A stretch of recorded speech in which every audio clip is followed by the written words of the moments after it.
መቀለ አቅራቢያ በምትገኘው አዲ ጉደም ከተማ የተከሰተው ምንድነው? ሰላም ውድና የተከበራችሁ ኢትዮጵያ ዴሊ ተመልካቾቻችን፣ አዲስ ወቅታዊና ጠቃሚ ባልናቸው መረጃዎቻችን መተናል። አብራችሁን ቆዩ።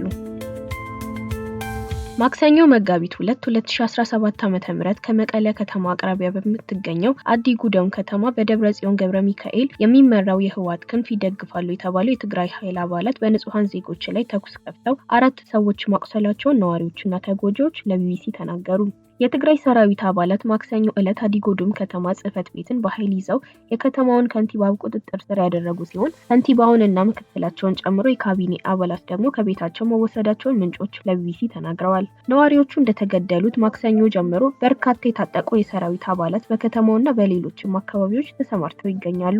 ቢቢሲ ትግረኛ ተጎጂዎችን፣ ቤተሰቦቻቸውን፣ ነዋሪዎችንና የደቡብ ምስራቅ ዞን አስተዳደርን አነጋግሮ ማረጋገጥ እንደቻለው የታጠቁ የህወሓት አባላት የአዲ ጉደም ከተማ ከንቲባ ጽህፈት ቤትን በመክበብ የከንቲባውንና ካቢኔያቸውን ጨምሮ 7 አመራሮችን በቁጥጥር ስር አውለዋል። የትግራይ ጊዜያዊ አስተዳደር ፕሬዝዳንት አቶ ጌታቸው ረዳ በይፋዊ ኤክስ ገጻቸው ላይ በአዲ ጉደም ከተማና በመቀለ አንዳንድ አካባቢዎች የትግራይ ኃይል አዛዦች በሰላማዊ ሰዎች ላይ በወሰዱት እርምጃ በርካቶች መቁሰላቸውን አስፍረዋል። የዓይን እማኞች ለቢቢሲ እንደገለጹት ማክሰኞ ዕለት በአዲ ጉደም ከተማና አካባቢ በሚገኙ የከንቲባ ጽህፈት ቤት ነዋሪዎች ተሰብስበው የነበረ ሲሆን ታጣቂዎቹ ህዝቡን ለመበተን ተኩስ ከፍተዋል። በአዲ ጉደም ከተማ የተሰማራውና የከተማዋን አስተዳደር የተቆጣጠረው የትግራይ ታጣቂ ኃይል ሰራዊት 44 አባላት መሆናቸውንም ጨምረው ተናግረዋል። የከተማው ነዋሪ አቶ ገብረ ህይወት ኃይለ በወቅቱ በጽህፈት ቤቱ አቅራቢያ በሚገኘው የወላጆቻቸው ቤት እንደነበሩ ሁኔታዎችን ተመልክተዋል።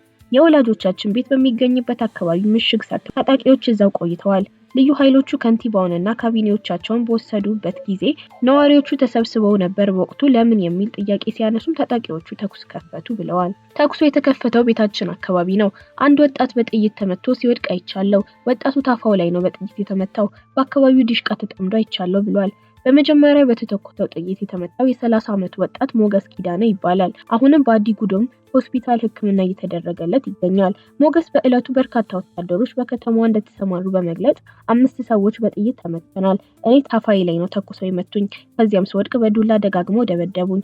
አሁን በከባድ ህመም ላይ ነኝ በማለት ጥቃቱን ምንም ግጭት ወይም አለመግባባት ባልነበረበት ሁኔታ እንደተፈጸመ ብሏል። የገብረ ህይወት ኃይለ ታናሽ ወንድም አለም ኃይለም በተኩሱ ከተጎዱ 4 ሰዎች መካከል አንዱ ነው። በመጀመሪያ ህዝቡን ለመበተን ወደ ሰማይ ተኮሱ። ከዚያ ወጣቱ መሮጥ ሲጀምር በቀጥታ ሰላማዊ ሰው ላይ መተኮስ ጀመሩ። 4 ሰዎች ቆስለዋል። አራተኛው የእናቴ ልጅ ታናሽ ወንድሜ ነው በማለት ወንድሙ አሁን በአዲ ጉደም ሆስፒታል እንደሚገኝ ገልጸዋል። የደቡብ ምስራቅ ዞን ርዕሰ መስተዳደር አቶ ጸጋይ ገብረ ተክለ ጥቃቱን መፈጸሙን አረጋግጠው ሰዎች በጥይት ጭንቅላት፣ ደረትና እግራቸው መመታታቸውን ገልጸዋል። በጥይት ተመተው ከባድ ጉዳት ከደረሰባቸው 4 ሰዎች መካከል 2 ለተጨማሪ ሕክምና ወደ መቀለ አይደር ሪፈራል ሆስፒታል መላካቸውንም ተናግረዋል። በታጣቂዎች ተወስደዋል የተባሉት እነማን ናቸው? የደቡብ ምስራቅ ዞን ርዕሰ መስተዳደር አቶ ጸጋይ ገብረ ተክለ ከአዲ ጉደም ከተማ በተጨማሪ ረቡዕ ዕለት በሀገረ ሰላም፣ በደጓ ተንቤን፣ በሳምረ፣ በሳህርቲ ወረዳዎች በደብረ ጽዮን የሚመራው የህወሓት ክንፍን የሚደግፉ ታጣቂዎች ቁልፍ በመስበር በኃይል የአስተዳደር ቢሮዎችን እንደተቆጣጠሩ ለቢቢሲ አረጋግጠዋል። በአዲ ጉደም ከተማ የተሰማራውና የከተማዋን አስተዳደር የተቆጣጠረው የትግራይ ታጣቂ ኃይል ሰራዊት 44 አባላት መሆናቸውንም ተናግረዋል። ታጣቂዎቹ በአዲ ጉደም ከንቲባውንና ምክትላቸውን ጨምሮ 7 አመራሮችን አፍነው በጽህፈት ቤቱ ላይ ተኩስ እንደከፈቱና እስከ አመሻሽ 11 ሰዓት ድረስ ማህተምና ቁልፍ እስኪያስረክቡ በመጠበቅ ግርግር ፈጥረው ነበር ብለዋል። የአዲ ጉደም ከንቲባ ኢንጂነር አንዶም ወልዱ፣ ምክትል ከንቲባ ወይዘሮ አወት ተወልደ፣ የጸጥታ ኃላፊው አቶ አባዴ፣ ከተማው የህዝብ ግንኙነት ኃላፊ አቶ ይርጋ፣ አቶ ሀድራው ሊቀመንበርና አቶ እጻይ ከወጣቶች ማህበርና ሌላም ወጣት ታፍነው መወሰዳቸውን ተናግረዋል። ዛሬ ያለው ሁኔታ ምን ይመስላል? በከተማዋ ከፍተኛ ቁጥር ያላቸው የታጠቁ ኃይሎች በመሰማራታቸው ህዝቡ ከተለመደው ዕለታዊ እንቅስቃሴ ተገድቦ መዋሉንና ረቡዕ ከመንጋቱ በፊት ታጣቂዎቹ ቤት ለቤት በመዞር ሰዎች ሲያድኑና ሲያስሩ እንደነበረ ነዋሪዎች ለቢቢሲ ተናግረዋል። አንድ የከተማዋ ነዋሪ ሁኔታውን ለቢቢሲ ሲያስረዳ ከጦርነት በኋላ እንደዚህ አይነት አስቸጋሪ ሁኔታ ይገጥመናል ብዬ አስቤ አላውቅም ነበር ብሏል። በተጨማሪም የመንግስት መስሪያ ቤቶች በታጠቁ ሰዎች የተከበቡ ሲሆን የህዝብ አገልግሎት ሳይሰጡ ውለዋል። የመንግስት ሰራተኞች ረቡዕ ማለዳ እንደተለመደው ወደ ቢሮአቸው ለመግባት ሲሞክሩ በታጣቂዎቹ መመለሳቸውን ተናግረዋል። በከተማ የማህበራዊ ጉዳይ ሰራተኛውን አቶ ሹሙዬ ገዛኢ ለቢቢሲ እንደተናገሩት ቢሮ ረቡዕ ጠዋት በታጣቂዎች ተዘግቷል። ማክሰኞ ከባድ ተኩስ ነበረ። ረቡዕ ጠዋት 2 ሰዓት ላይ ወደ ስራ ለመግባት ወደ ቢሮ ሄደን ቢሮ በታጣቂዎች ተከቧል። ወደ ቢሮ ለመግባት ቀርቶ በዚያ በኩል ለማለፍ የሚያስፈራ ሁኔታ ነው ያለው ብለዋል። የደቡብ ምስራቅ ዞን ርዕሰ መስተዳድር ጸጋይ ገብረተክለ እንደተናገሩት በከተማው በ50 ሜትር ርቀት ላይ ኬላዎች ተዘጋጅተዋል። ረቡዕ ከሰዓት በኋላ በከተማው የተፈጸመውን ጥቃት እና አፈና ለማውገዝ የተቃውሞ ሰልፍ ለማድረግ የሞከሩ ነዋሪዎች በታጣቂዎች መበተናቸውን ምንጮች ገልጸዋል። ውጥረቱ እዚህ እንዴት ደረሰ?